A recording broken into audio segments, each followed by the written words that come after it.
Good evening. Welcome to the Spiritual Speakeasy, where the bar is always open and the spirits are always served. Tonight's guest is Bethany Noble, owner of the Guided Key in Jefferson City, Missouri, and my sister in, I don't know, everything. Everything. We're going to talk about QHHT. Yes. If you haven't heard of it, you need to get on the bandwagon. We both do it. Bethany's doing a study. I'm still working at my free 25. What QHHT is, and welcome. Yes. If you don't know what QHHT is, that's quantum healing hypnosis technique. It is so profound. It's amazing. Thank you so much, Julie, for having me. I always love being here. It's always something to experience, and we always have a great time. We do. Bethany got me into this. She was doing this long before me, and I think I was her first client. Yes, and you were. You got the first experience, and it was amazing. Amazing. No, thank you. And we've done several sessions since then, and tracked your progress. We just did the fourth one.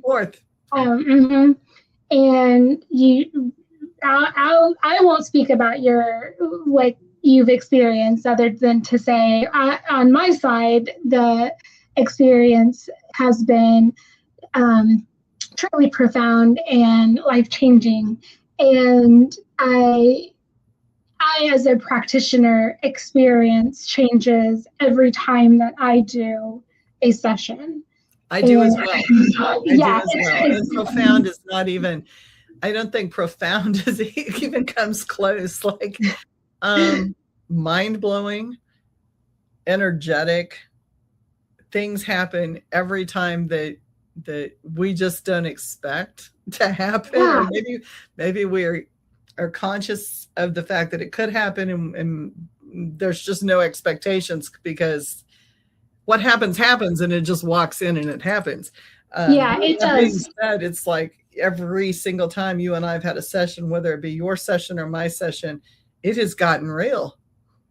I mean, it has gotten real. It's on all different levels, right? Yes. On all these different levels. And you can tell how the subconscious is entertaining us by giving us these different experiences and giving us a gradual increase of consciousness. Oh my God. Right? And opening us up in our level of awareness and allowing us to take more and more on as we go a little deeper. And that's important for the people who are frightened or insecure or anxious or just unknowing, because we sometimes as humans, we assign fear to things first. Oh my gosh, This is unknown. I'm going to get really uptight about this. It starts at the level you need to hear it at. It never goes deeper than what you can't handle, and it's not going to go deeper than what you're ready to hear. So most of us start out with some lightweight questions and maybe some deep hitters too. But as we go, if you listen to your tape, listening to the session is important. You have to go back and listen, and because you think you remember it all, but then you really don't. And then over time, your mind kind of misconstrues what you heard, or you rewrite the story. So it's important to keep going back. And I go back and I listen to one many times. I've listened to two. No, I listened to three, but then I listened to 1, 2, and 3, and then I hit 4, right? So my goal this weekend is to listen to 4 a couple times, and then I'm going to go back and listen to 1 through 4, because it's kind of like going back and reading a journal over a year. You go back and you see the progress that you've made, and not only the level of questions and the depth that you try to reach by your questions get deeper and deeper if you're following through with what you're learning, but also you see how far you've come from the very first session without really even realizing sometimes, man, that area I really did make a huge jump in, Sometimes it seems like I changed a little bit, like I've grown. Yeah, I've become more spiritual. I'm more enlightened. I've progressed and moved on. But you don't realize until you go back to that first session, whoa, that's where I was at.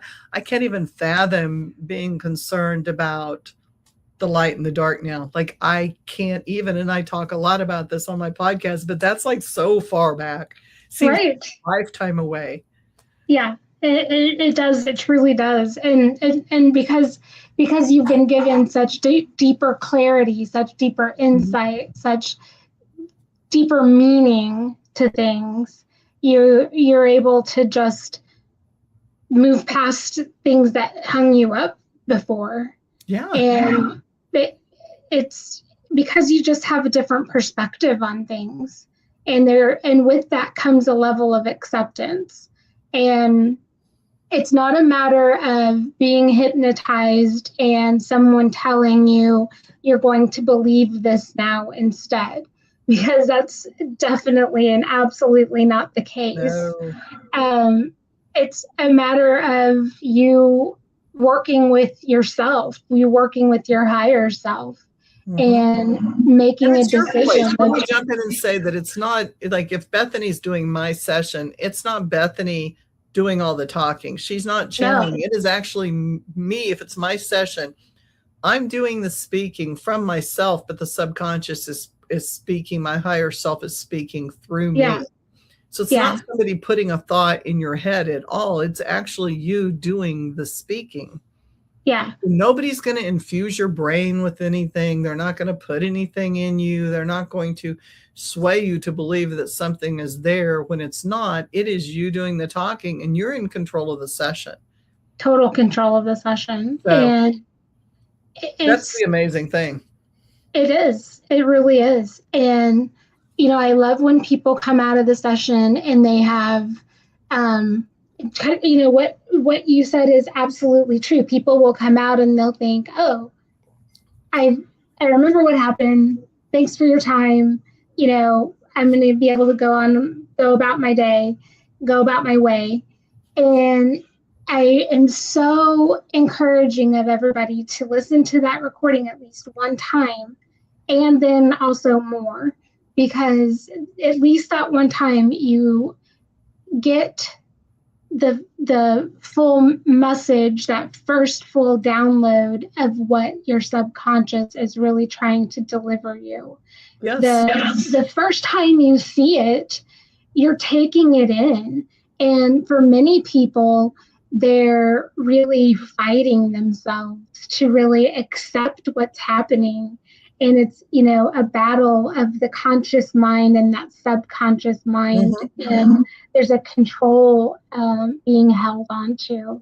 So, as practitioners, it's our job to help with that process. And we do help you to really stabilize and come away from that with a much more peaceful experience, so that you have that subconscious coming over and, being more triumphant.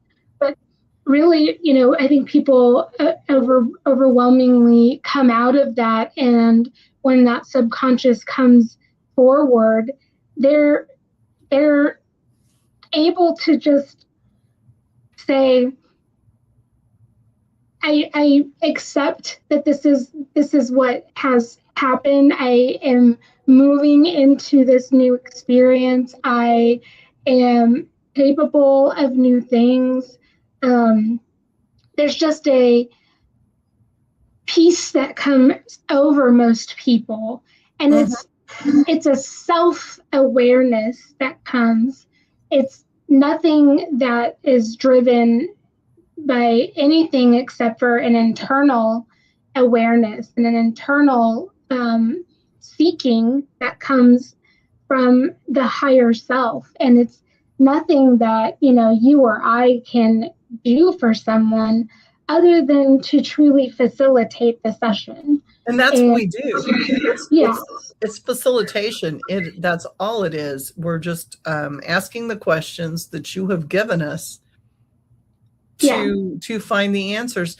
And it's amazing too, because you're aware that you're speaking, and you're aware that you're saying things. And I know for myself, and it happens every session, every damn session we've done, it's been like something lengthy will come out, and my search for words, I've got enough brain fog and brain injuries there that, sometimes my search for words hangs up, and I'll articulate something and it'll be really deep, and it'll come out for minutes. And then I'm like, whoa, that was brilliant. Where did that come from? It's like, that came out of my mouth. What?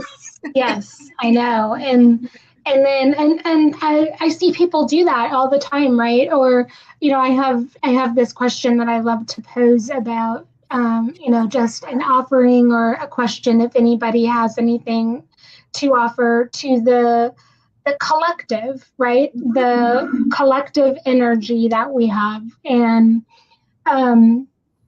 sometimes the subconscious does have a message for the collective, and it can rattle on and on and on sometimes. And it's very creative and very specific about what it wants mankind to know, or what it wants humanity to know, or what it wants Earth to look like, be like, operate like, what it wants humanity to participate in, what it expects people to do vibrationally.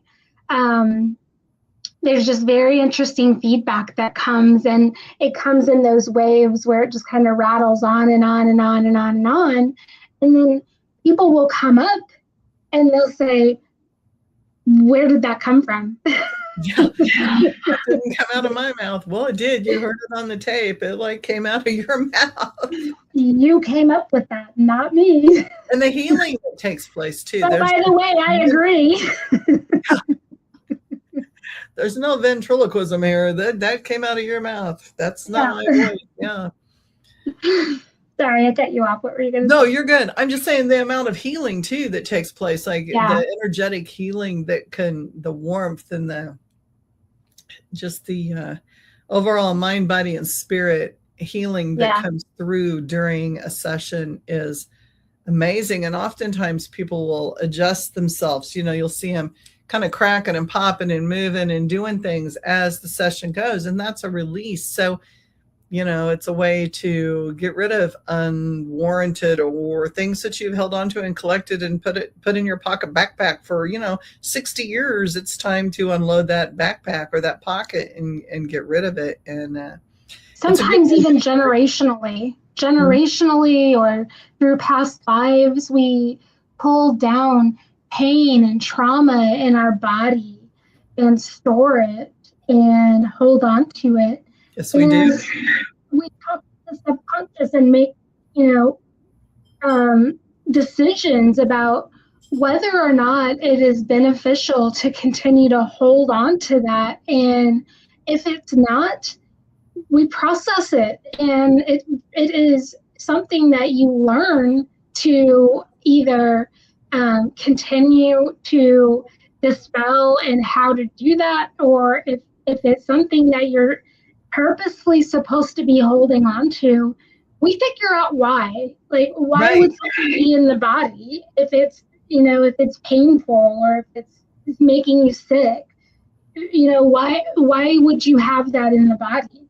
So we talk about that, and the subconscious gets really real with you and tells you when there's nonsense or BS or boundaries or relationships or habits, whatever the case may be, it offers it, and it will tell you what you need to be doing to fix what the culprit is. And in a very sarcastic way a lot of the time. Sometimes it humorous, can be. sarcasm, exasperated.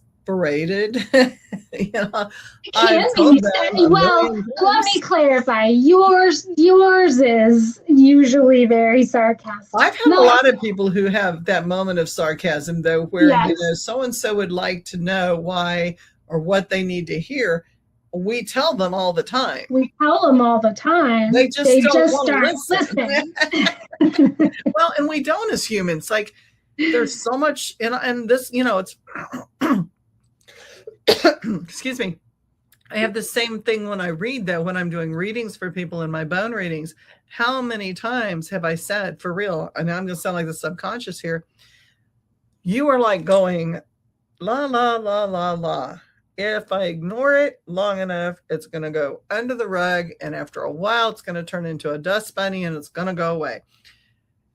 They're going to keep telling you and they're going to keep telling you. And it may stress you out and you may hear that inner voice, but you're still going to go, nope, nope, nope, nope, nope. And it's time to take the blinders off and listen, because they can only come so many times in so many ways.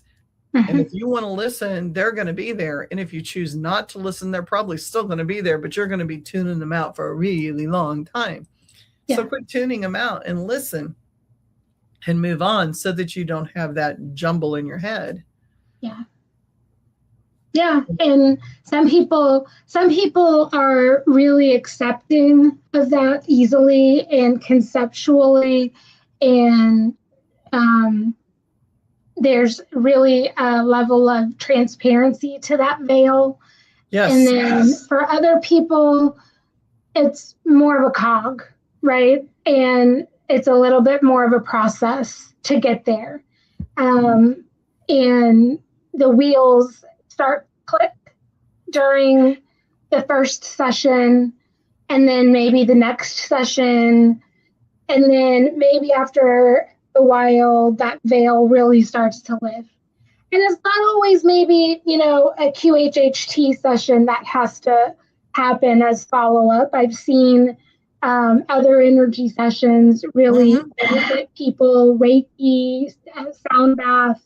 I have one lady that started with QHHT, did Reiki, did sound bath, did another QHHT, is doing other Reiki sound bath sessions. She's mixing it up because she's going through a real kind of spiritual enlightenment experience. And so she's trying to do something that is also keeping up with the pace of her enlightenment. Well, she's changing the vibration. Exactly. She's doing that, she's also elevating her vibration and cleaning That's exactly right. While she moves up. And that's, so, to that point, that's exactly what her subconscious has delivered her. And it's not delivering her more than she's capable of. And it's giving her the tools and putting things in place for her to be able to continue to regulate and to continue to keep her body safe so that she can continue to develop the things that she needs to. And that's very healthy. That incorporation of all those different things is so super important. Yes. And for people who go, well, I can't afford to do that. I get that, but there's other ways to do it with yourself, even like through movement and stretching and dance and meditation. And it doesn't have to be a practitioner that you hire to bring you through that. I mean, we love it when you engage with us and we can do those things for you because it's wonderful on both sides.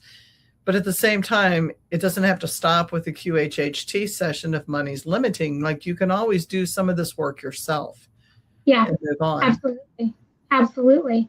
So. And, I also think about, when I think about the risk reward of something like this, because it isn't inexpensive, and it is a high investment, not just of money, but time. These are the most valuable resources for people. And I respect that so much. But at the same time, I want people to think about the fact that you are really changing your life when you do one of these sessions. And one of the things that I have been tracking is the progress that people make with these types of sessions. And resoundingly, that is one of the key pieces of feedback that I get, is that the sessions are life-changing.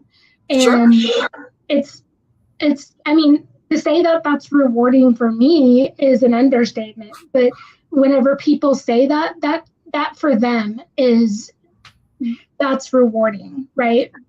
Well, I mean, you're assisting someone, you're empowering someone to change their lives. And we're just the guides. Like I say, that's all we're doing is sitting there with you, holding space, asking your questions.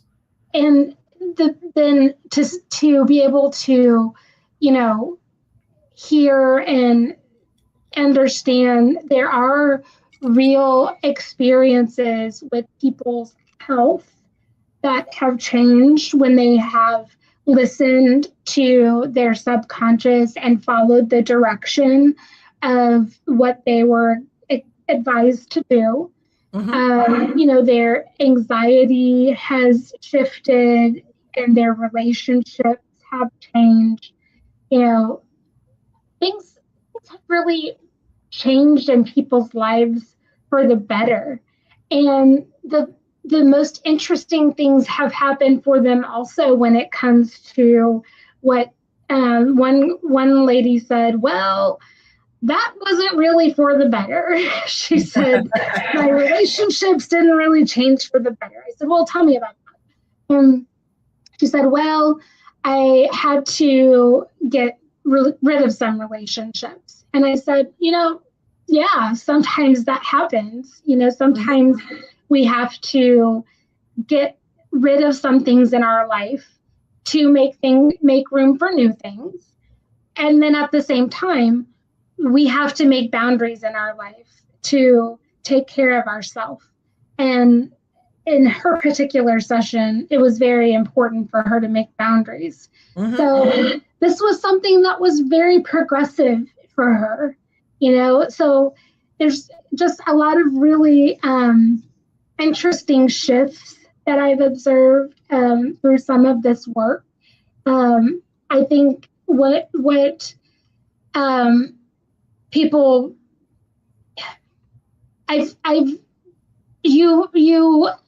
you know this, we go through the certification process through QHHT, quantum healing hypnosis technique, and there's 3 levels that we can go through.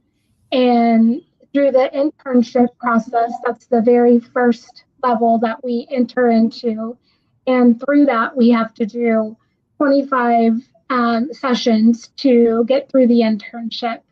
So I went through and did some analysis and follow up on some of those sessions that I did about a year ago, and just reached out to some of those people. And I have about 52% of those follow-ups complete. And I just wanted to talk a little bit about some of the feedback that I've gotten from those.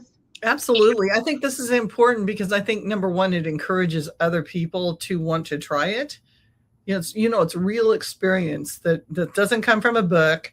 Yeah. It doesn't come from somebody, that's got a session and is just kind of like obligated to kick a number. This is a discussion that, Bethany, you had with the customers, with your clients that you have seen and gone back and talked to them. These are real statements, real things that people have thought.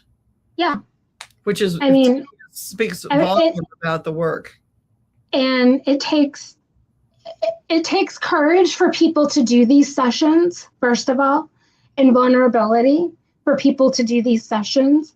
And then for people to move forward with them and,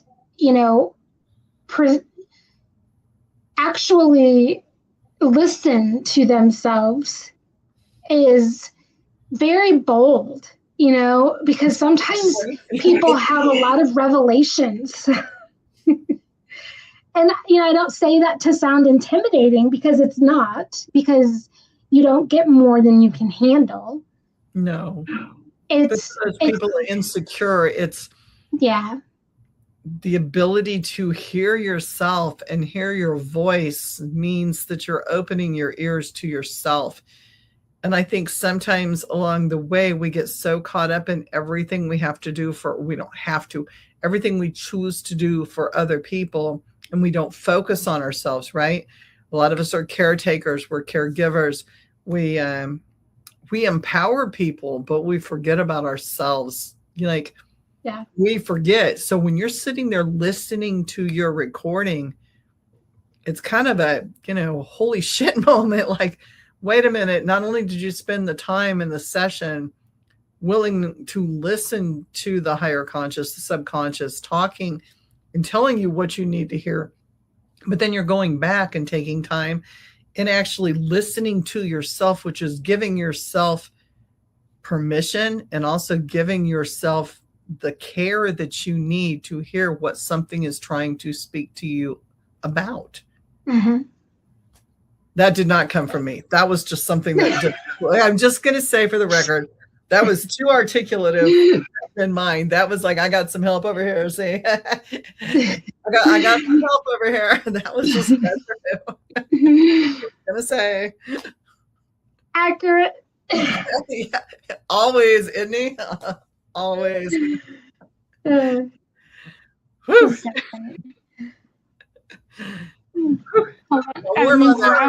was good. Yeah, move around a little bit. Well, I love that so much. And I love this work so much. It's so fun. You know, it's so different than anything I've ever done. And I love that I have been able to incorporate other elements of the work that I have done into it, mm-hmm. and how it's all coming together. And it does. That's the beauty of it. Like when you're doing the right thing and you're on the right track and you're working with the correct energy, everything we do comes together. Mm-hmm. I mean, it's like having that last piece or the last few pieces of a puzzle that just fits right into place. And you go, wow, that was it was so cool, like to be able to do that. Yeah. And that's a key thing that I think people find too, whenever they come in, is the pieces of the puzzle.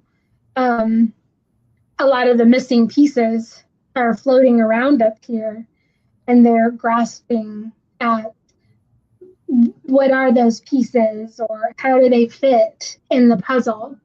And they walk away with so many of those answers. Mm-hmm. And they're guided.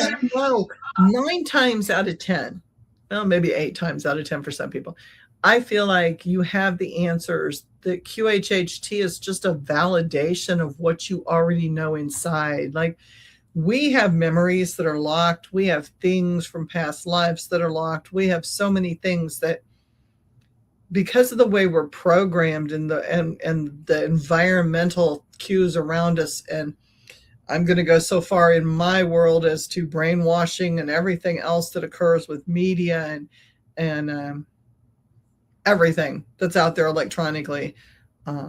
Even socialization skills in schools now push that brainwashing.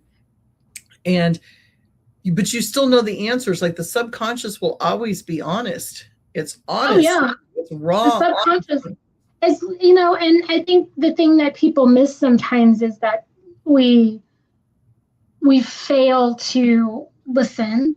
And that's the very first thing that the subconscious will say, is you don't listen. Whenever we get down to the meat and potatoes of what the issues, when we get down to the meat and potatoes of what the issues are, we don't listen, we don't rest, we don't meditate, we don't move. Too many devices. Yes. Too many devices. Too many distractions.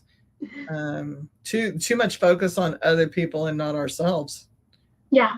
Which is not selfish when we focus on ourselves. That is not being selfish at all. How can you take care of or be the best for your neighbor or be the best for the world when you're not focusing on your own needs? Because then you become a martyr, or you're too exhausted, or you're too this, or you're too that. So by taking care of yourself, then when somebody does need something and you're able to do it, you're not like, oh my God, I got to do that. You're more willing to give because you're rested and taken care of. Yeah, you're capable. You're more capable. And I think even I want you to get to your statistics. I think even for me, like when we had that discussion earlier this morning before my coffee, which I totally forgot about mine today, by the way. I realized no, I needed mine. The way my day got off to a start, like, oh, I'm glad I had mine. I lost my train of thought there. Where was I going there? Oh, like when you start recognizing the higher needs of yourself and listening to who and what you are, or whatever your questions are, whatever you need to know about yourself, you're able to step up so much easier and so much better without thinking about it, because it's not oh my gosh, I am so exhausted and now this person is called and they need something and I really need to do this, but I don't want to do this because I'm exhausted. And you just are like, let me check my calendar.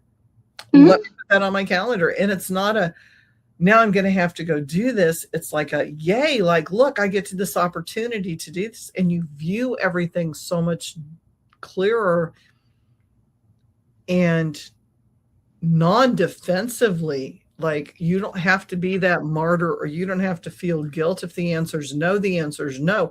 If the answer is hell yeah, I'm going to be there, then it's a strong hell yeah, I'm going to be there. Mm-hmm. There's not that wishy-washy, yeah, but there's not. And I have booked more things already since my session with you in complete comfort, taking me out of my comfort zone. I have a friend. Decision making, it's a huge change a lot of times for people in the way they make decisions. And self-confidence. When you couple the two, the way you make your decisions, and then you have more confidence about you. Wow. Or you don't overthink. It's not even it's not even the self-confidence. It's like, we all have, I'm going to say we all, just to make myself feel better, I'm going to include everybody. We all have, I'd like to think everybody's got the same things I got. We all have triggers, right? There's things that set us off, whether it be trauma triggers or, whatever. And I have been, since that last session, able to, some of it haven't, but I have noticed that there's already been a change in some of the ways I'm able to see things and just go right past some of those triggers. Awesome. Which to me is like a big thing. Next session, we're going to work on things like food triggers and things like PTSD type stuff. Mm-hmm. But the ability to sit in a hospital room all day with somebody is hard for me, because I worked as a nurse during COVID, and there's just a lot of things that get triggered with me. And stepping up now, I'm going to go sit with a friend who's going to have surgery. And it's just like, I'm excited about it. Like, I'm actually excited to go sit with her and have that opportunity to do that. And didn't even think about it, which for me is huge, to not have to program and process and kind of like do the swiping on your phone. Like, oh, this is going to be there. Well, maybe I can put a nose ring in and I can get past the smell of the hospital, and I'm going to do this, and I have to actually think through. And there was no thought. It was just like, hell yeah, I'll be there. Like, we're going to do this. I got this great book. I got some study stuff. Rock on. That's amazing. I love that. Which is huge for me. That's huge to go back and study that, because for me, that's like it's really traumatic, but no. I know. So. No, that was so major. And I love that. So I love that you're being able to test it too right away. Yeah. Well, I didn't even think about it. Not for her, but for you. Yeah. And it helps her out too, which is like, that's a bonus, right? It's like a bonus. It's a win for her. And, hopefully she'll feel good enough. Like, we can talk afterwards and do some stuff and maybe have a little bit of fun too. But if not, that's cool too. But yeah. And things happened today with me, with family members, and I actually reached out and asked for help, which I don't do. Like, I never ask for help, because help is scary to me, because help means the knife's going to go in your back and somebody's going to do something. And the ability to just step up and go, well, you know what? I can work anybody that stabs me. So, like, we're just going to go for it, right? Sounds terrible. But in my position, I think of things like that, but I didn't even think about that. I'm just like, I'm going to do this. But honestly, that's basically what you have been told, right? Is just release and it'll be whatever's supposed to happen is going to happen anyway. Right. Right. Right. And the SC's got us. The subconscious has us. They want what's best for us. They never want the bad things for us. They want all good. Yeah. Always. So Always. put you in a position. You might put yourself in a position, but they're not going to put you in a position where bad things are going to happen. No. No, your higher self always wants the highest good for you. Yeah. So what did you if anybody's confused about why we say higher self and subconscious, they are the same. Your subconscious is your higher self. Right. And this is what we work with in the QHHT session to help you understand the limiting factors or barriers or whatever it is that you are coming in for. And what we do, and we probably should have started with this, what we do is we take people back to their past lives, and the subconscious takes you to whatever past life experiences in whatever past lives you need to see, and relates it to whatever the experience in this lifetime is that you need to heal and that you need to focus on. Yes. And it is a very interesting and profound experience. And sometimes people come in with the mindset that they're going to work on one thing, and then they leave with the understanding that they're going to really work on some others. Well, we don't know. Again, we're not always in control. Even when we're in control, we're not always in control. But that's the other part of it, because you are ready to heal what you're actually ready to heal when you're ready to heal it. And then consciously, we often hold on to things out of fear, out of doubt, out of guilt, out of shame, out of logic, these things that the conscious mind rationalizes and says, nope, I know this feeling. I know that this is the way that things have always been. And because this is the way it's always been, this is predictable, and I'm just going to sit with this. And, if you can allow yourself to really move past what that unpredictable feeling might be, you can accept so much more. You can accept possibility, and you can accept opportunity, because that's really what lies on the other side of unpredictable, or the things that are unknown. Well, we want to seek comfort in things we know. So even if what we know is abusive or harsh or destroying ourselves, we still know what's going on. Like if you're stuck in a relationship with someone who's abusive, and that's what you've known for years and years and years, the fear of the unknown is worse than taking sometimes what you're taking in that moment. Because what if you go worse? What if it gets badder? What if it's, it gets badder? More bad. Things do get badder, right? Like I'm just saying, for real, sometimes your mind, well, I'll just stay here, because if I stay here, at least I'm not there, and there is scary, because if here is bad, there could be worse. And when you learn to work through that irrational fear, because it is really an irrational, we're taught a lot of times, we're brainwashed into staying with situations, whether it be nobody in the family's ever been divorced before, or the church says that you should do this, or this is how it's done here, and things are. Or my family has always done it this way. Yes. Or my parents told me I need to do it like this. Yeah.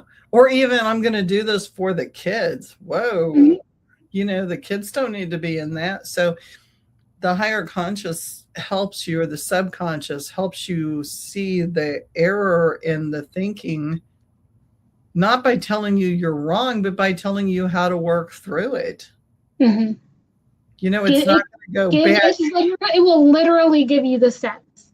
It's not going to go, bad Julie, look how much time you've wasted. That's not at all what it does. It's like, well, if Julie were to listen to this and she was to think about it this way, then she could do this and this and this. And you hear yourself saying that, and then you realize what you're capable of really doing, which to me is the brilliancy of it.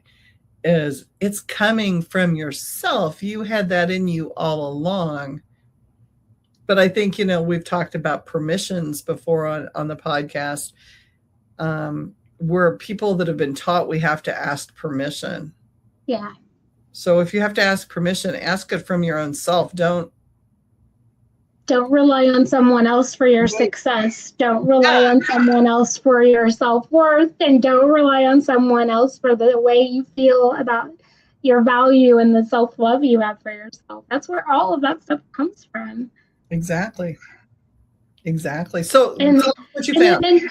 And I think just to I think close that up, people often find so much more of all of those things whenever they have these sessions, because of one thing that they find.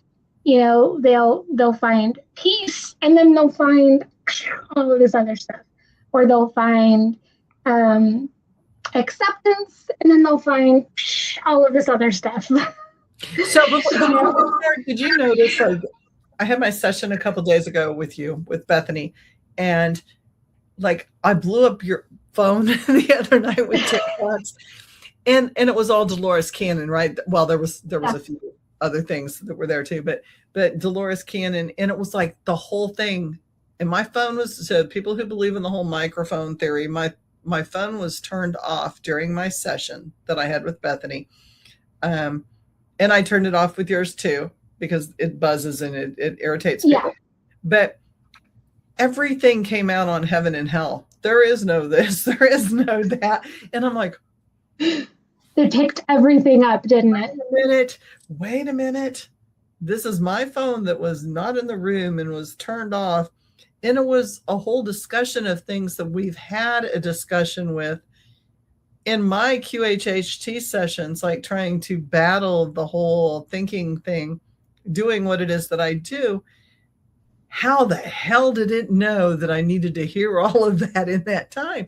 But look, it was the subconscious that was just finding that shit and running it through my thread so that I would have the validation that I needed, because now I was willing to hear it. Yeah, totally. And I see that happen all the time with people that leave within 24 hours. They start seeing signs, they start hearing things, they start receiving things. Things just are popping off, and they're blowing my phone up. And I do not mind that. I love that, because it tells me that things have started to flow for them. And I love hearing about how it has all tied into their session, whether it's a spirit guide coming through or what it is. It's the whole spider web, law of correspondence, and how this, if this, then that, but it's all interconnected in one big. I like to call it the 4D spider web. Yeah, it's huge. Actually, I can't claim that, but a friend of mine came up with that. But I love the description of that. And how, I think that perfectly describes the way that we are all interconnected with each other, and how we are vibrationally connected with each other. Well, and you think about the spider web, or even the string theory, how everything is connected and woven, and there's only one string and it goes through every person and everything. And if it's all intertangled, kind of like spaghetti, you think of your bowl of spaghetti and you have one great big noodle. You pull on one end, it's going to do something someplace else. Like there's a cause and effect for everything we think and everything we say and everything we do. Yep, for sure. For sure. All right, I'm going to tell you a little bit about what I've been coming up with and how I have been impacted, and just kind of some, I think, basic things that have been coming up. I think this is important for people to hear, just because this is real. Like this is this isn't stuff that's coming out of GPT. I mean, I ran some of the analysis through ChatGPT just to collate the statistics and help me to do that, because I'm not that smart. But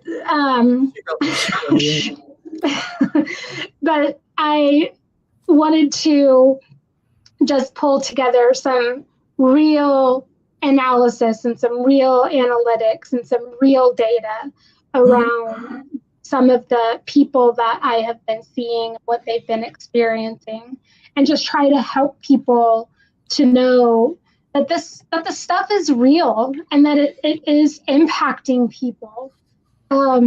So I did 25 cases that were internship cases last year, and as of right now, I've heard back from about half of them, just under half of them. I don't know why it says. Actually, I guess no. At this point, it's just over half of them. Sorry.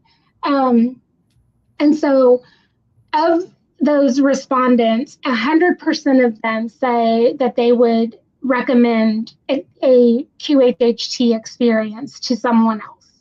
Yeah, I love that. 85% of them say that they would definitely recommend it. Definitely, like most definitely. And 85% continue receiving some sort of insight from their session, even to this day. And it's been a year later, and they're still 85% of people are still receiving some sort of clarity. Nearly 8 out of 10 reported some sort of lasting improvement when it came to anxiety, stress, or their relationships. So whether that meant that they had a decrease in anxiety or a change in the way that they were managing their lifestyle so that their anxiety was modified, or that they had a shift in relationships or boundaries so that they weren't impacted so much. They had some modifications in the way that they were approaching thought processes, perhaps. These all attributed to all of those factors. Nearly 7 out of 10 experienced some sort of lasting emotional healing, some sort of spiritual growth, some sort of improved decision making, some sort of overall better physical well-being. And, I would say that that's the case, right? I mean, the spiritual growth is, I would say, one of the resounding reasons that people come in for a session, because they're looking for their purpose and they're looking for meaning in, what it is that they're supposed to be doing in the next phase of life sometimes. And oftentimes that's because they are going through some sort of spiritual transition. And the growth that they see is tremendous. It's beautiful. And guys, this is a day. So, Bethany, how old are you? 45. I'm 64.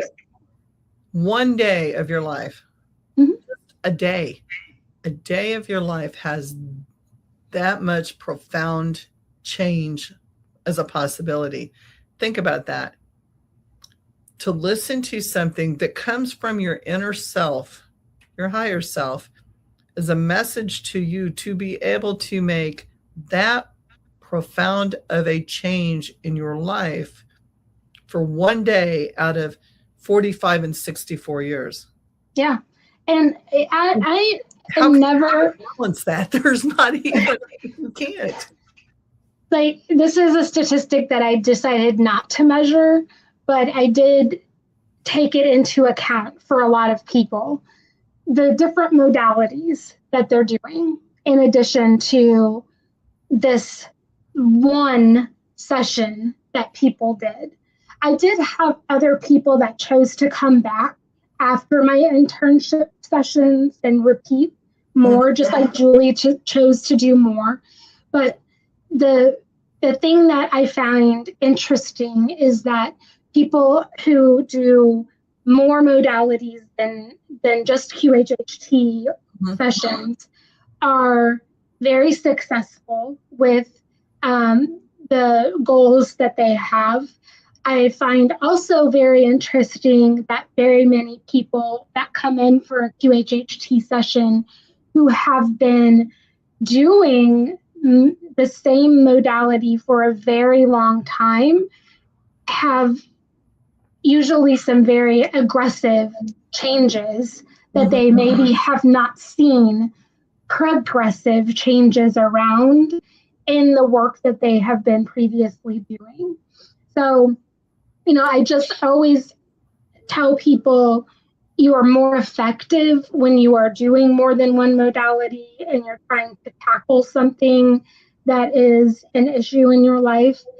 I would just also say that you can take real issues on, and when you're ready to handle them, you take them on and you really process them in that moment, and you can move through them in a cycle in a way that many people take a long time to do in other ways. I can speak from very real experience in that, and I know many of my other clients can also. I can say that as well. I can validate that, not only for myself, but the clients that I have worked with, because with you, like, I don't pay attention to dates. Dates are not important to me. I don't even know what day of the week it is half the time, for real. Like, I don't work for a living. I don't go to work every day. So, Tuesday becomes fucking Friday. And I'm just going to say, like, I'm always going to my family. Is today Friday? I told you about my week last week. Yeah. I thought Thursday was Friday all day. Wednesday was I'm always in my head. I do know whether it's morning or nighttime. I'm that with it. I can tell first of all, by looking outside. I'm not clock oriented. But, when I went to my last session with you, which was this last week, it was really interesting because you said, do you know that it's been a year? And think about 4 times I hit those quarterly and you didn't even know that I have been going quarterly, but that's the need as things came up. You think about a quarterly transition, and in 1 year, I was like questioning this all the way to where I am now, which is a completely, at least I feel, which is really all that matters, right? Whether anybody else believes it or not, I feel like it's just such a huge jump from where I was. Now, in some ways, I think it would look like maybe I backslid and took these side roads, but I had to take those side jaunts and those side journeys to boost myself even further, because there were things that I had to examine and work through to open the doors and open my understanding of myself. And they were things that I feared to go on before because, the brainwashing and church experiences and things like that I was it had been so ingrained, and the guilt to feel the way I felt when I did it. I had to go on those excursions to be able to go, shit, now should I feel guilty about this, or should I just let it go? And of course the subconscious was just straight on yeah. And it gradually dosed you with what you needed and gave you the path. And it definitely is not always the path of least resistance, but you learn the lessons that you're supposed to learn. And if you don't, then you get to repeat them until you do. And as long as you're listening and you are paying attention and you do take the course that you're supposed to be on, you arrive and get to the place in life that you're supposed to be at, and things are much simpler for you. Oh my gosh. And I have to say, don't overthink this. Overthinking it's not a good thing. Overthinking anything is not a good thing. It stresses you out and it causes more tension, and then you're not allowed to just be in the present state that you're in. I have this thing that I tell people in the paranormal, and I use this at all my lectures when I go places and speak for paranormal. Sometimes things are just things. It's not always a subconscious. It's not always a higher conscious. Sometimes it's just a fucking life experience, right? And in the paranormal, just because it smells like shit don't mean it's the devil. Sometimes it's somebody didn't clean their litter box, right? For real. I can joke about that, but I've had clients that came in and it was like, seriously, like I'm cleaning them and I'm going, oh, there's that sulfur smell. What's going on? What's going on? What's going on? And I'm like, I'm searching and I'm not seeing the evidence, or I go into a place and I'm searching and I'm not seeing the evidence, seeing, feeling, interacting with the evidence that there's something bad there, but I'm smelling it. And then my cat will come out of the litter box. Sometimes it's just shit. Sometimes it's nothing more. Yeah, sometimes there's just a dead rabbit in the shed. Exactly. See? So after our session, I'm like, I'm getting on my bike, and it was a day, it was a day that was questionable. Like, I had just cleaned somebody. Don't get on your motorcycle right after you've cleaned somebody. Like, maybe you should really seriously clean yourself before you do that, especially when you've dropped one already. And I'm on there and I'm like trying to start the damn thing. And I'm trying to start the damn thing. I am not kidding you. I'm a seasoned rider. I know how to start a motorcycle. God damn, if I couldn't get that thing started. I'm on the 6th, 7th start. It's starting. And every time I go to shift to first gear, I'm killing it. And I'm like, this is a sign. This is definitely a sign, right? It's a sign I should not be riding today. And I get on my phone, I pull it off my mount, and I text my son and I'm like, I don't think I'm going to ride today because I can't get my bike started. Every time I hit first gear, my bike's dying. And he's like, he sends me back a text really quick and he goes, is your kickstand still down? And I'm like, yeah. And he goes, it's not like your Harley. You forgot to take your kickstand down. And I'm like, what is wrong with me? I am giving it gas. And the bitch kept dying. And I'm like, oh, what is that? Did that happen before on my other bike? He goes, you've just forgotten that. He said, because you always kick the kickstand up. Why is your kickstand down? Because I'm kind of on a hill. And he goes, kick it off and just give it gas. You'll go. And I kicked it up and it just went. And I was like, oh. And he goes, oh, Kawasaki's do that now. It's a safety feature. So if your kickstand's down, it's going to die. It wasn't me. It was the kickstand. It was not a sign. It was just that. It was just the kickstand. And like, we're always searching for something. We're always looking for something.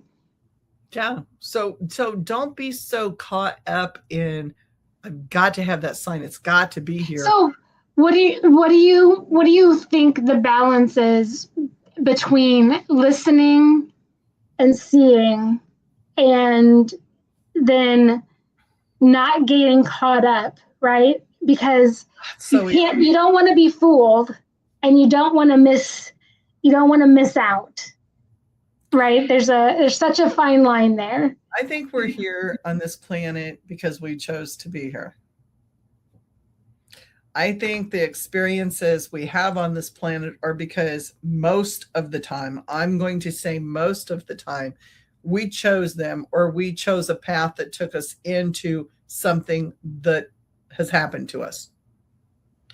That being said, and I know trauma people are going to like argue and say, but I didn't put myself, that's not what I'm saying. Hear me out.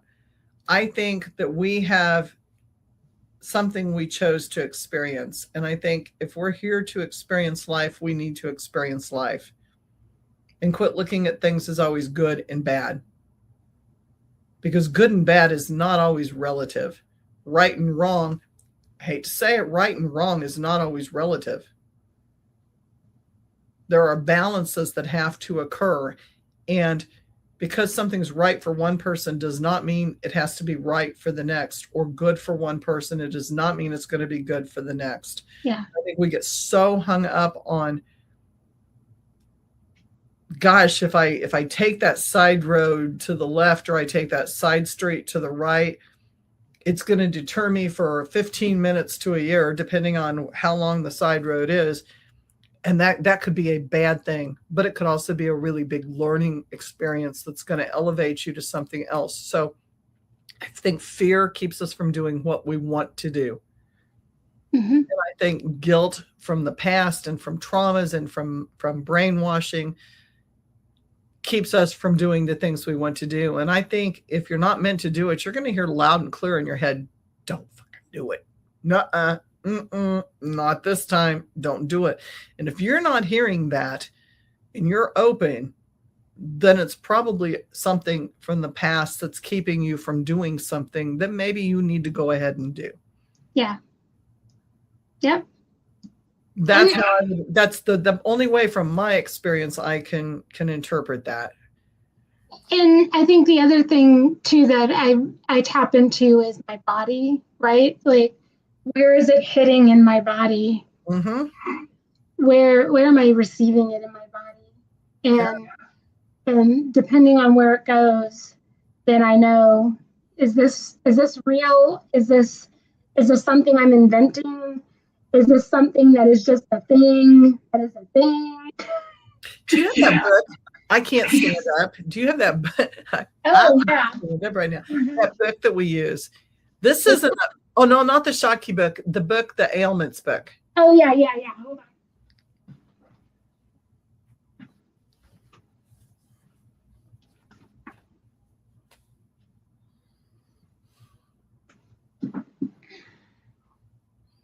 This is like the best book. If you're a metaphysical person or you have an understanding of the metaphysics, this is an amazing book.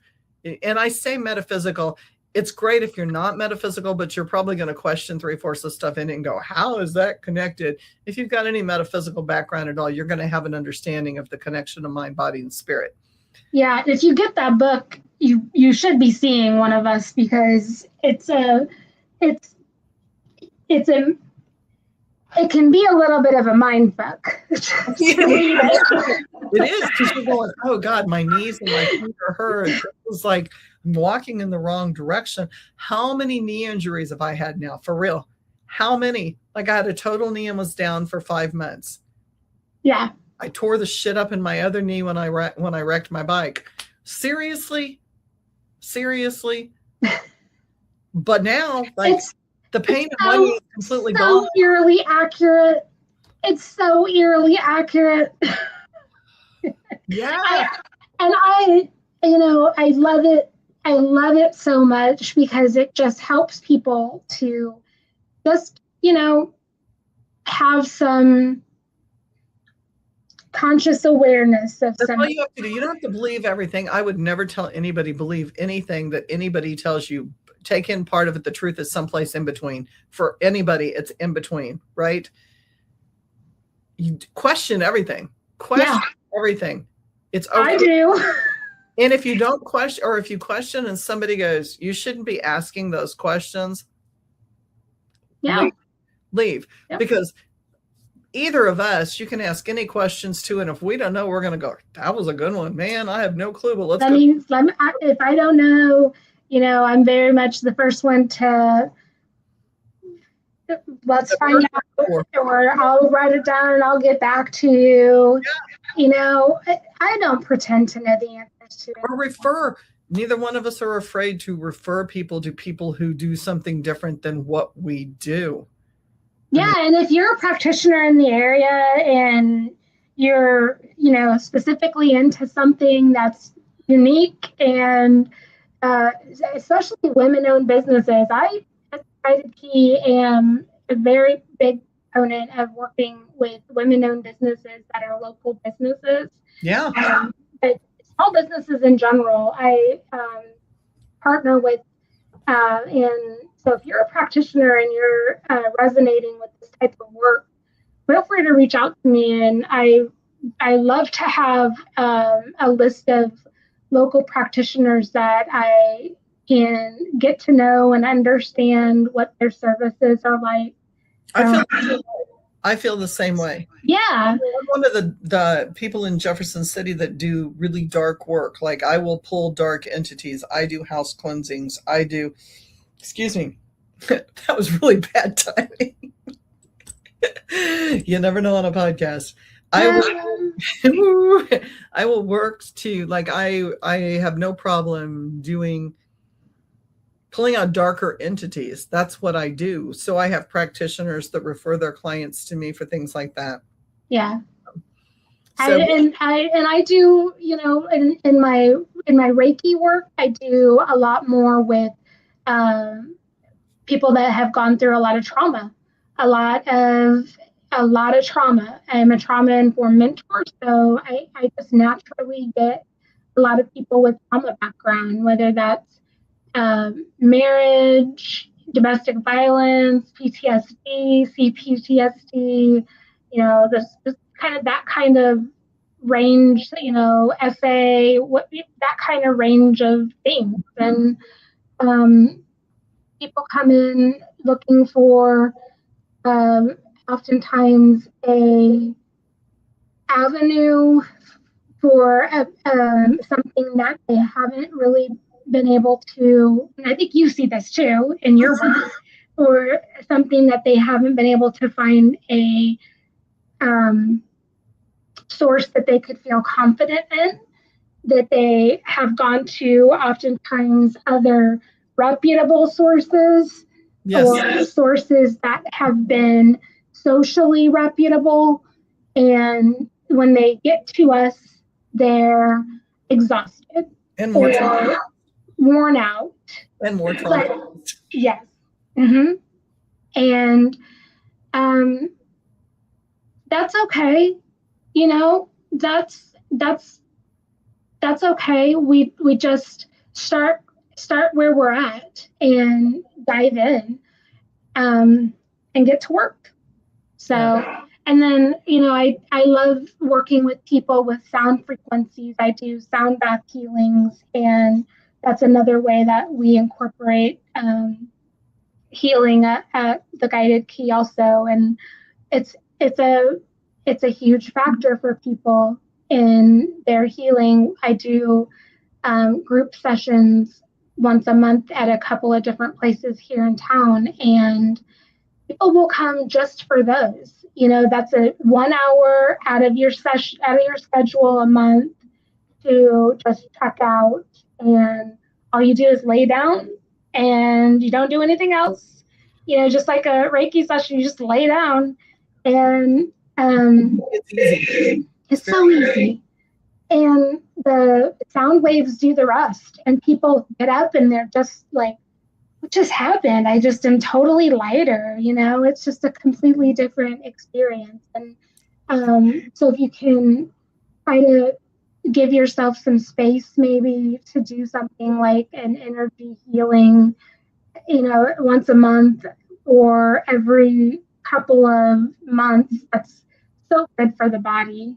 So, whether you're doing Reiki or whether you're doing something like sound bath, or if you can do a QHHT once or twice a year, I love for people to try to do them, once a year. If I see them as a regular client and they're willing to do something like that at least once, I think they have just amazing success with it. I know the ones that I've been working with have they show up with greater clarity, and these are the things that they're saying. They have greater clarity, they have more peace, they have less fear, they have better perspective, they trust themselves more. That's huge. Yeah.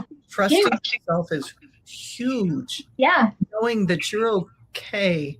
Again, it's that permission, right? That I'm okay on the inside, and it's okay if I go ahead and I do this, I'm going to be fine. That it just accelerates the growth. It accelerates the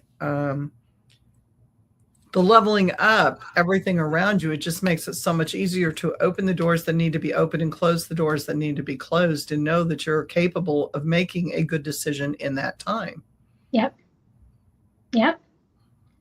Yeah. Very, very rewarding for everyone involved. Yes. Everybody. What else do you want people to know about you before we close tonight? Well, I don't know. We've talked about a lot. So we're both in Jefferson City. Yeah, so I have my practice in Jefferson City. I have a wellness center that I see clients in. You can find me online, theguidedkey.com. You can find me on Facebook, The Guided Key, Instagram, The Guided Key, TikTok, the guided key. All my handles are the guided key. I love to see clients, for Reiki and sound baths and QHHT. And I do also transformational coaching with people that are, going through spiritual transformations and those shifts that come through that conscious awakening that happens oftentimes whenever there are traumatic experiences that people go through and that they are healing from. So yeah, if any of that resonates with you, just hit me up. I would love to talk with you about it. But yeah, I will just share this for anybody that's still listening. I love the way that I approach things in my work that I've been able to glean from my past life, my past experience in this lifetime with my professional experience. Because I was explaining to you before we got on here that I am pulling in a big level of case management in the work that I do to track. That's how I have these analytics, and I'm tracking people's progress and the improved health that they have, or whatever's going on with them. And one of the things that I see is dramatic changes in people's health.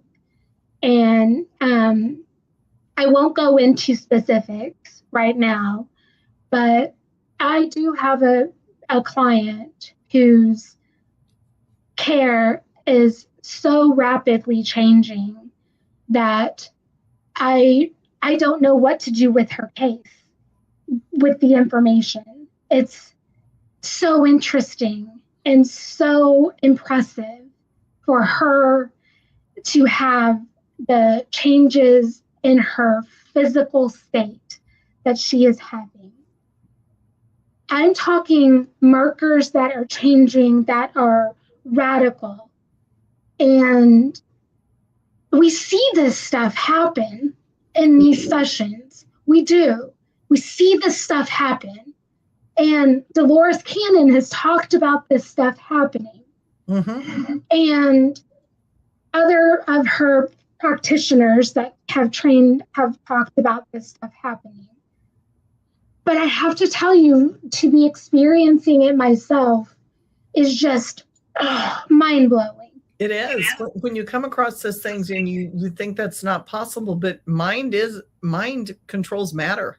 Yes. We've said, we've been taught all of our lives, mind over matter, and it really is mind over matter. It really is.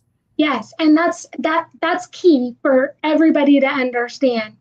And that is what she understands the most and is so aware of and accepting of. It's very true. It's very true. And even in I do Reiki, I do a shamanic blend of Reiki. I am a qualified Reiki master. I'm very close in the Usui, and so are you, because you're in we're in the lineage together. To me, it's amazing, when you tie in all of that and the ability to connect mind, body, and spirit, and tell a client, whether it's through the subconscious and the quantum healing or through our Reiki sessions, you know what? I had a client in yesterday, and I'm like, what the fuck did you do to your shoulder? It was 2 days ago. See, there's my timeline. I'm like, the minute he got on the table, I'm like, oh God, buddy, what did you do? And he's like, how did you know? And I'm like, well, I just am working on you, and I'm telling you, you're kind of got something wrong here. And I worked and I worked and I worked. And of course, I do some touching, as I think you sometimes touch joints or things like that. And I'm working, but I'm not a massage therapist, so I don't go deep with that. I work on energy. And I'm going, okay. And I could feel it giving a little bit. I'm like, oh, you need to go to either a chiropractor or a massage therapist, because you messed some stuff up here. What did you do? Well, lifted something out of a truck, and 2 weeks ago, and he's like, I pulled this and it's been off ever since. And the whole alignment was off, and it was very intermuscular attached to bone issues that needed to be worked through. Wasn't energetic per se, which we did release some stuff.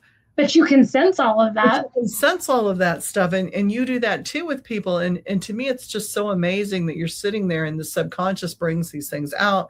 Yeah. And you're like, I knew it. Or the client goes, yeah, I'm right. Like, you're shifting from your left to your right when you breathe and the airflow isn't there. And how do you know that? Because I'm having troubles breathing right now and I'm like blocked in that area. And that's how I sense that you're having those issues too. Yeah. It's that medical intuitive or body intuitive ability. Just kicks in. It just kicks in and it shows you that we're all connected. This isn't witchery. It's not like I'm functioning that high as a witch. No, it's we're all collectively connected with that string. So if I'm next to you and I'm working on you and you're having issues, I'm going to sense that you're having those issues. Well, and I will just point out, that to your point that we're all just collectively connected. For 25 years of my life, well, really for 42 years of my life, I tried to ignore that connection to everybody. And it made me so sick, so sick in so many ways, and miserable and unhappy, and this totally different version of myself that I was never meant to be. And then once I started to unravel that part of me, I started to feel so much better, right? And because I am connected to everyone, and that connection that I have is very alive. I can feel it, and that feeling of the connection is, what used to make me so sick. Yes. And not being able to acknowledge it, not being able to, live it. That caused so much sickness and so much disease and which is dis-ease. If people haven't figured that out, it's dis-ease, lack of ease, lack of peace. Yeah. In Maslow, if you've ever looked at Maslow's hierarchy of needs, you're getting into, and even Jungian theory says that we all need to have somebody. We were put as a collective. We have to be social. Humans need that social ability, family and friends. We have to have that togetherness. There are people that choose or don't choose that are alienated from that. But if you look at the survival rate of those people, it's a lot less than those who have a collective. It takes a village. It really does truly take a village. Yeah. I want to say one more thing. I have been working with you for a very long time, I think. Well, I say a very long time. In Bethany years, it feels like a long time, but in our timeline, but it's been a number of years now. And we've been doing the QHHT for a little over a year now. And then when you started on your journey, you started doing sessions with me. And the progress that I personally have made through those sessions has been tremendous. And you as a practitioner are just a tremendous practitioner. You have made such a huge difference in my life. And I know, if you were to start to go through and put some metrics of your own together, you're going to see the same type of numbers, because the work is the work, but as practitioners, we have to show up to do the work in a certain way. We have to be able to establish a very good bond and a very good trust with our clients. And you do that very well. Thank you so much. That heart is full. I thank you. Thank you. That means the world to me. And I feel the same way about you. Like, Bethany's done every one of my sessions. I wouldn't go to anybody else, because number one, we have to go through the whole damn history again.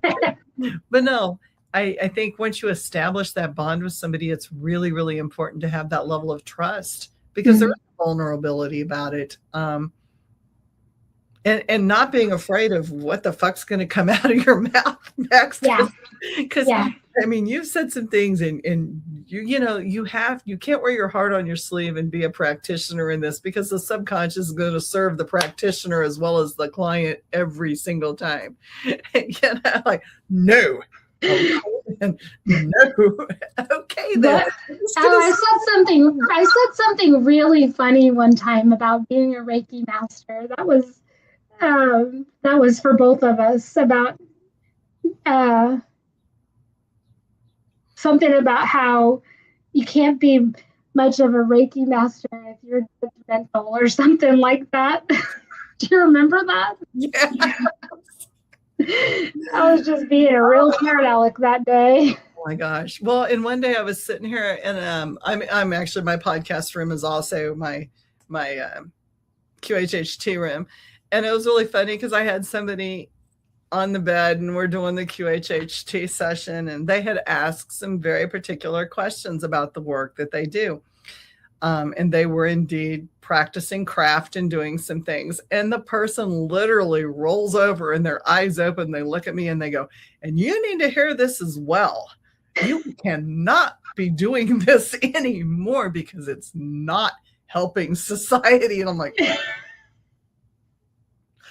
okay, thank you so much for that information. I really respect and appreciate you. But this isn't my session. So can we go back to this person? Not until you've heard this. Oh my. Okay. Okay. So now I just, like, every session I go into, do you have anything you want to share with the collective? Yeah. It's going to come out anyway, right? Tell the person, like, on your recording that you're going to have, because we send them home with a recording. Some people don't want it, but we attempt to send you home with a recording of you so that you can listen. There's going to be something that smacks me in the face every damn time. It's like, you shouldn't be doing this, or are you listening? I've had that like 3 times. Julie, are you listening? I actually am. I'm sitting here and I'm listening. Like, I thought I was. I was trying to pay attention. You're kind of getting wordy here, but yep. And then we have walk-ins. It's not even talking about the spiritual walk-ins we have from family members or guides, whatever you want to call them. Well, and then, very real blocks on people, and, energetic things that just show up for people, and I feel like sometimes, and Dolores Cannon she communicates that energy work and hypnosis work don't really go hand in hand, right? Like, Reiki and the QHHT, they don't really go hand in hand. Also, you can't really delineate them sometimes. The energy work side of it shows up because it is an energetic experience. And, I will share that in one of my sessions, I had this massive block that was on my crown chakra, and the subconscious told Julie she needed to do some energy work to help to alleviate that and resolve it. And she did that work during the session. I have done work with people during our sessions. We don't do anything without permission, without absolute permission. And that's another point, to your control over the session. You are verbalizing in that moment. Does the higher self want this to happen, and is this something that we should be doing? And if it is, then we do the work, because it's the best thing for you, and it helps to clear whatever the blockage is, and it's a huge release. And you can oftentimes feel it. It's very palpable in the room. Oh gosh. Like both of our last sessions that we Yeah. had, the energy was crackling and our ears were ringing. And I have, and I talk about this a lot in my pods, like I have a lot of spirits, like a lot of entities that I work with, and they'll step up and like it's to the point now where we're going deep enough with my sessions, and I can only speak for myself because I'm not going to violate confidentiality, but how many times have you had to ask things to step down? Like, because I get laying there, and it's like everybody comes around like, what are they going to do? What is she going to do? Like, nope, we're going to stay here. We got you. There'll be hands on me. Like things will put their hands on me, making sure that I am safe and grounded. And both of us have to go, okay, I need you all to back up now. This is all cool. She's here because she wants to be here. Like, take a step back. Come on, clear the room. Yeah. And reluctantly, most of them will step back except for two. Yeah. One in particular that never will step back. No, I know. I like to do this process with people's guides where, because a lot of times people want to meet their guides or get to know their guides. And I like to give them that opportunity if their subconscious is willing to do that. And I like to walk them through it in a way that their guides just kind of line up with them and present kind of one at a time. And oftentimes when we do that, you can feel it happen in the room. You can feel the energy of the presence of people's spirit guides and ancestor team showing up for them to meet with them and communicate with them. It's so visceral in the room. It's like, it's not heavy. It's just buzzing. It's electrical for me. Like when I do that, I get really cold. My body temperature as a practitioner, my body temperature drops. My hands and feet go ice cold. Like there's physical symptoms that very much the same as if I'm in deep meditation and yoga. My body temperature will completely drop. Like I can tell when I'm where I need to be because there's no more circulation to my hands and feet. Like it's just my core is what's lit, and I don't need these other things in that moment. It's my core that's running, and I have that contact. It's beautiful. Yeah. And I connect people in my sessions. I try the people that don't think about that. I connect them with like cues, visual cues or sound cues or things to look for when their main guides come around, because some people are like, well, I've got these things and I've got these things, and I don't know whether this has anything to do with it. So I try to connect them because I have certain songs that come on, and me with my guides, I've chosen I shouldn't say shit songs, but shit songs that I don't listen to. Things that I've always cliche songs that I've always turned off on the radio, so that because I'm enough stubborn, like when I'm being told something, like you can hit me once and I'm like, ha, that's funny. And then they hit you twice and you go, oh, that might have been a little more than a coincidence. That was twice. And when they hit you 3 times, you go, shit, I should have listened. That was the first time around. So I pick songs that don't come on the radio very often, or when they do, it's not a station I listen to. So when things come on and it's on the first time, I'm like, oh, fuck, here we go. Like, that's okay. I'm paying attention. That's the message. And I always make sure I finish the song. Like that's the rule with my guide. I have to finish the song, which really sometimes is hard. One day I had 3 different places the song came on. And I listened all 3 times. And I made the comment to Chris, my husband, you heard that. And he's like, yep, you paying attention? Yep, I am. Good. And then it came on in a different form. And I'm like, are you serious? I was listening the first time, and then I'm heading out the door with another drink in my hand. I'm just saying we're setting up for a show. I was kind of ripped. I think I'd done some other stuff too. I'm not gonna lie. And we're heading out the door to the hotel, and we're gonna go eat before we come back. And it came on a 3rd time, and I'm like, okay, what the hell did I do? Why? What am I supposed to be knowing? What did I not do that I should be doing? Because I know you're not doing this because I did something really well. Like there's that guilt, like, okay, a little too much maybe going into the show. What's going on? Yeah, like it was a whole day. Yeah.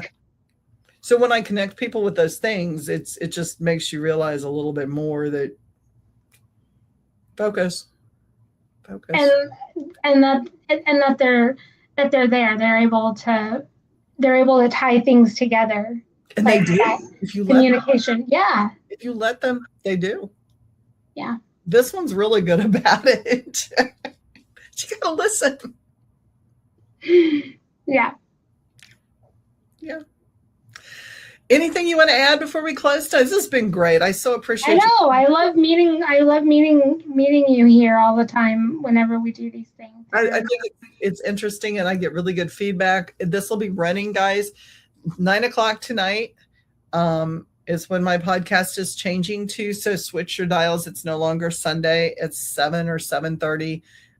It's just a bad time for people getting ready for work on Monday mornings. So 9:00 on Saturdays is going to be my time.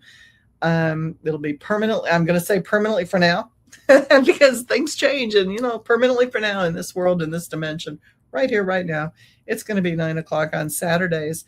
And I will be watching the feed tonight so that when it is playing, even though this is a recording, so you don't have to send me messages that you're DMing or you're making comments and nobody's responding. I will be monitoring the feed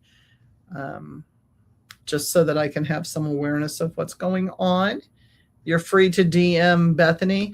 Again, yes. The Guided Key on Facebook. I'm Julie Couch. I'm the one with the dreads. There's like 100 Julie Couches, but I'm JuliCouch.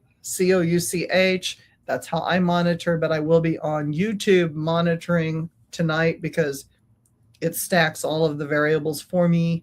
I'll have 2 different computer systems running, and hopefully I will catch you tonight at 9:00, and you're going to watch this. Thank you, Bethany Noble. Yes. Owner of the Guided Key. Thank you for having me. Thank you for having me. I'm always wanted to be here. I really do appreciate it, and I love you so much. I love you too. This has been great. And guys, this has been the full moon weekend, right? No, it's waxing gibbous, I think. That's right. We just talked about that. I was like, somebody said we were going into one. You know what? Never mind, because that's a gig in August. I have slept since then. It's been a crazy day. Just ignore me that should be knowing what's going on moon-wise, and I don't, because people have to tell me what's going on. I think maybe next week is the full moon. That may be it. Yeah, next week. It would make more sense because it's always closer to the end of the month, I think. Mm-hmm. I think so. But release, believe in yourself, quit asking for permission. Yes. And as always, join us on the Spiritual Speakeasy, where the bar is always open and the spirits are always served.